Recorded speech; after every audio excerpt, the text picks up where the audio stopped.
Hello there, everyone. Welcome to another episode of the Otome.com podcast. I'm SweetPixel. And I'm Morrig, and today we have a very special guest, Ryan X Mesher, the creative mind behind A Song for the Damned. This visual novel really delves into some deep emotional themes, with a setting that blends the supernatural and the deeply human. Today, we're going to talk about everything from the writing process to the music, as well as the emotional connections between the characters. Now, without further ado, let's meet today's guest. Welcome to the show. We're really glad to have you. Thanks so much for having me. It's really awesome to be able to discuss the game. So, to kick things off, can you tell us a bit about your background as a developer? Sure thing. Yeah, so I am a voice actor and a composer, mostly. That's what I generally do. However, I am really enjoying dipping my toe into visual novels. I started working on visual novels last year as part of Otome Jam 2023. Games like Potion Panic, Curtain Call Crusade, and Hello Council. And that was really cool. I did music for that. I was able to release some albums. But then later that year was Spooktober, which I had heard about through Dev Talk, in which I did some voiceover and I did some singing. And then I thought, well, I really enjoy participating in these projects. What if I tried to do one for myself the next year? So that's what happened with this year's Spooktober 2024. It was my first time being a writer and director of a project, of a game, and that became A Song for the Damned. That's pretty interesting.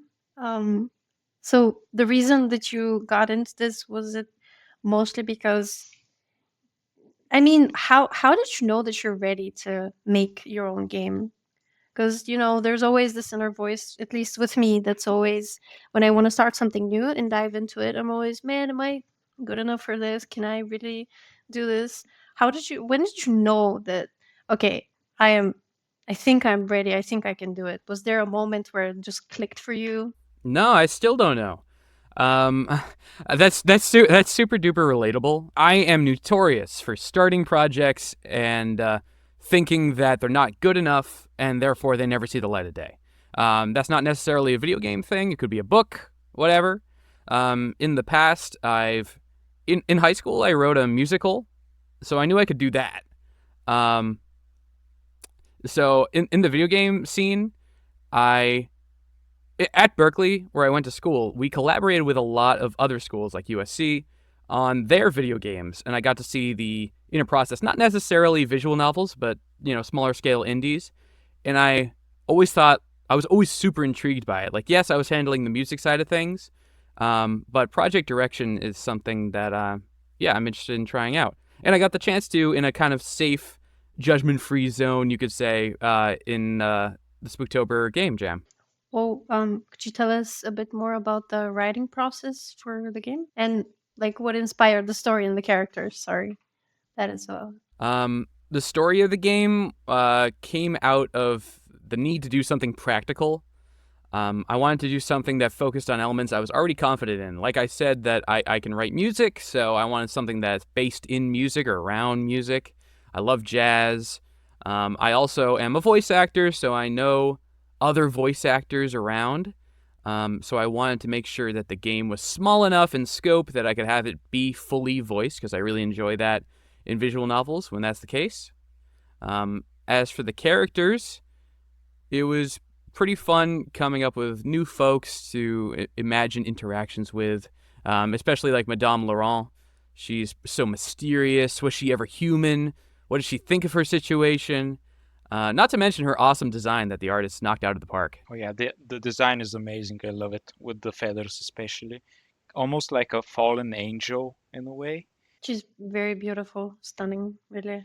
And the voice acting as well, but we'll get to that part later on. I think that voice just matched her appearance very well. Do you have a favorite character? Well, I am partial to Madame Laurent, as I said. However, the terrible, deplorable customer that hits on Maya, it was a lot of fun. His voice actor really killed it. And then I guess I'm also partial to Jack, considering I played him and he's the main character. But yeah, I'll go with Madame Laurent. I like Jack. I mean, come on. He's just really cool. I think he has a very smooth, like high type of vibe to him.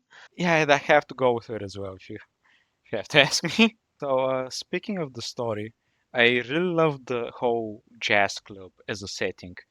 It's very classy. It also the whole connection to hell, where the customers are paying with years of their life, not just with money, is such a great concept. Could you tell us more about the world building of it? How did the idea come to mind? Sure. Because the game's so short, a lot of the lore or world building is left vague or up for interpretation. So I wanted to do something that could take place in like one location, but it was an interesting enough location that you wouldn't get bored. So I'd go with the jazz club. It was definitely inspired by like the Quinn Deckham from Death Parade, one of my favorite animes. Like this classy location where one's fate is decided. The concept of hell being like a big, unfeeling company where you gotta meet your quota is something I've considered for a while. It's just like, because people tell me all the time, I mean, I guess this is coming from an artist's perspective, that people in like cubicle, quota driven jobs, it feels like hell. So I thought it would be somewhat relatable to make hell itself operate kind of like that. Now that you mentioned Death Parade, I definitely see the association, by the way. So, to be fair, I also agree with Morik that I think it's a very unique setting and the fact that it's in one place as well. But the story covers very heavy topics like grief, guilt, loss, and from all of those, guilt is the one that feels like it's a unifying theme for many of the characters. Could you dive a bit into that and talk about guilt in the story? Yeah, so guilt is something that's pretty universal. Everybody's guilty about something. In this story, heaven and hell are real, tangible locations, they're real things. It's not up for debate. And therefore, if you fear for your eternal soul, you're probably going to be really worried about the things you feel guilty about, being alcoholic, driving drunk, stuff like that. And then I just find that I'm pretty drawn to the heavier topics. I love like a slice of life thing too. But by me personally, I love being challenged and reminded of my own follies, I could say, by media. It makes you examine yourself, and maybe I accomplished that. I'm not sure.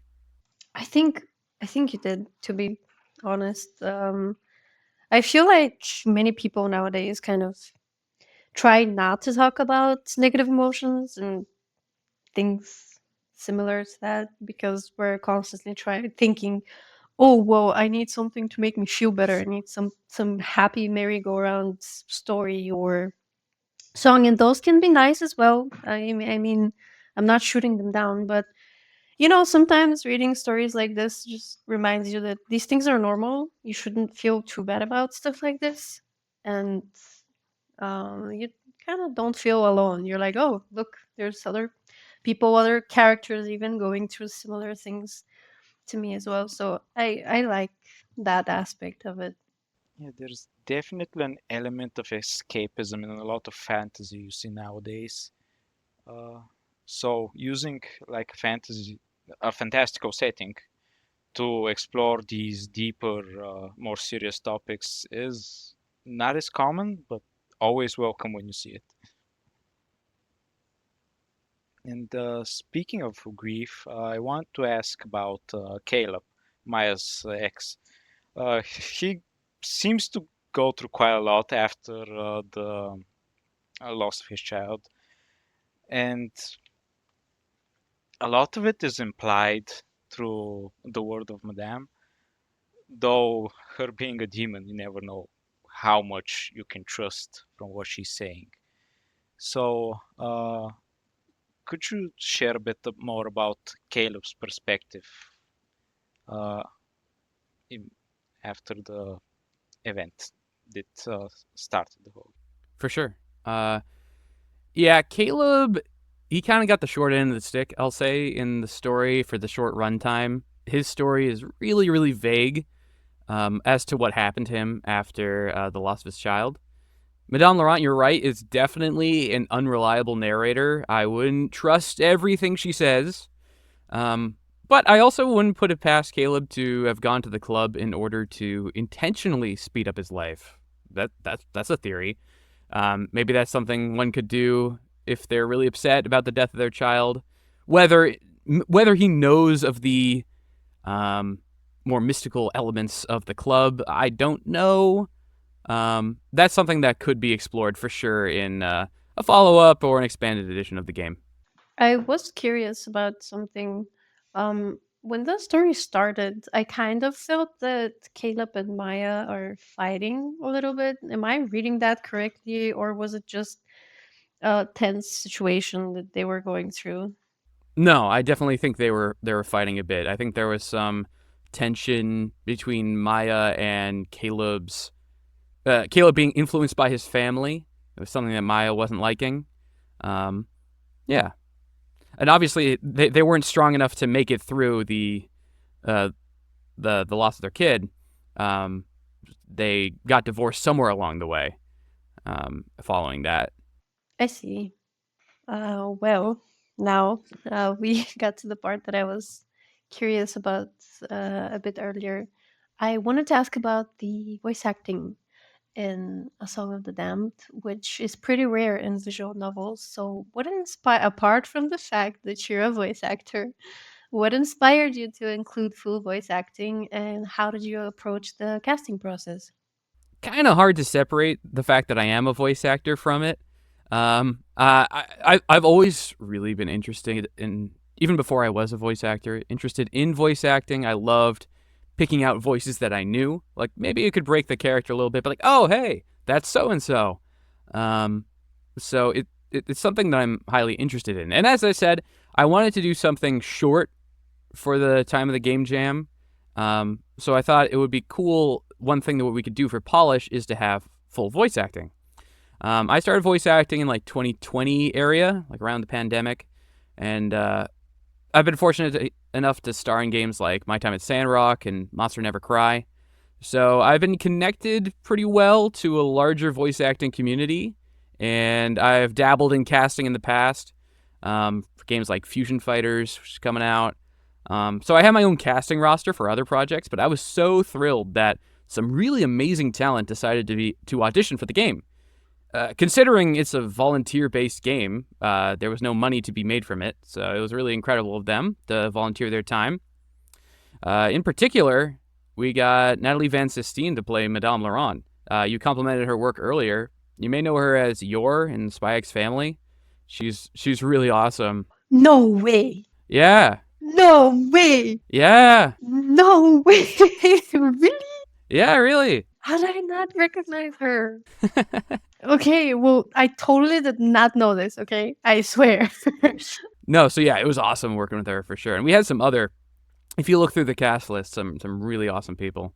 Something else that is also related to voice acting, maybe singing. I wanted to ask about the two original songs in the game because I personally really like them. I think I like the first one more than the second one, but I guess that's not that important because they're both very good and it's something new. I don't think I have played another game that did it this way where in the middle of the story you have a song and that's how you get introduced to the new setting and the new character, and I really like that. Can you tell me a bit more about the songs? Yeah, for sure.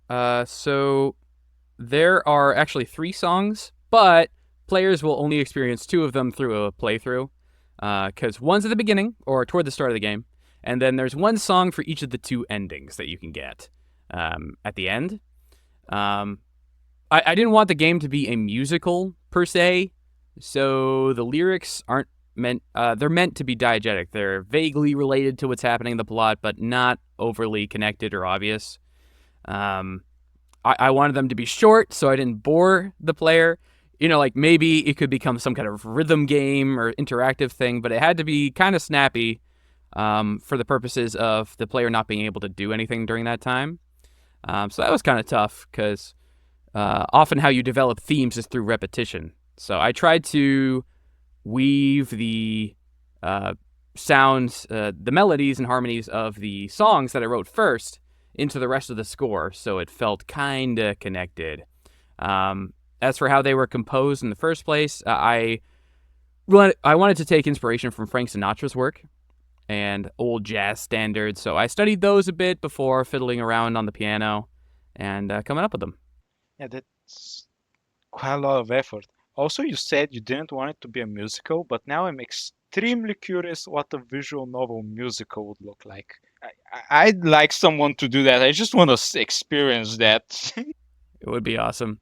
I am not implying anything, but I may be implying something. I think the closest thing that exists right now, you can debate on whether or not it's a visual novel, is Stray Gods. Have you guys heard of that? I haven't actually. I'll definitely have to look that up now. If you look it up, that has a musical thing going on for sure. I'm not a musician or understand music, but I really like them. So thank you for doing that and adding them in there. So, about the setting, the jazz club itself, it feels, well, not just setting, almost like a character of its own, like a living, breathing thing that feeds on people's ears. What role does it play in the overall mood and theme of the story? In my mind, the Whispering Wraith is it's an institution that predates Madame Laurent working there. It's some sort of demonic location that exists in the mortal world, but is kind of an outpost for hell, I guess. That being said, I didn't want it to be all doom and gloom. People need a reason to come back there and keep giving years, so it's a pretty fun spot. You know, you can listen to some music, you can get some drinks. If I were vacationing in New York and came across the club, maybe I'd pop my head in to see what's up and lose a few years and have no idea. As for its place connected to the theme of the story, so yeah, major theme of the story is guilt and sacrifice, and you do both those things there. You're very guilty about your actions, perhaps you're trying to forget what you're doing, and then sacrifice. Jack can make the decision there to give his years to Maya or keep the years for himself, leading to the two endings. And that happens at the Whispering Wraith as well. I definitely gave my years. Sorry. I was like, it felt like the right thing to do. So I think in that case, I got the happy ending. Please tell me yes. That's a yes. That's a yes. Ah, okay. Okay, good. Actually makes perfect sense for hell to pose like a pleasant thing to lure in people, kind of like an anglerfish. Just if you want to maximize profit, you want the most clients, and if you want to get more clients, you gotta put something out that they want to buy into. Yeah, and I think that's totally true. And Madame Laurent and the Whispering Wraith are kind of out of time. I think they still think what's in vogue is what was going on in like the 30s and 40s in jazz clubs. Perhaps because they're like immortal and time is so long for them. So while something might be more grabbing to get years nowadays, I don't know, something more modern, I think it still works for their goals of acquiring years for whoever it is. Because they're so long lived, basically, they blink and culture has already changed. So, I also wanted to ask how has the community reacted to A Song for the Damned uh, ever since its release? So, as you guys have mentioned, it's a pretty different story and structure for a visual novel. So, I was a little concerned. I'm also a first-time director, first-time writer of a game, so I expected there not to be much of a response at all to the project, but I've been really thrilled to see that there has been a really positive one.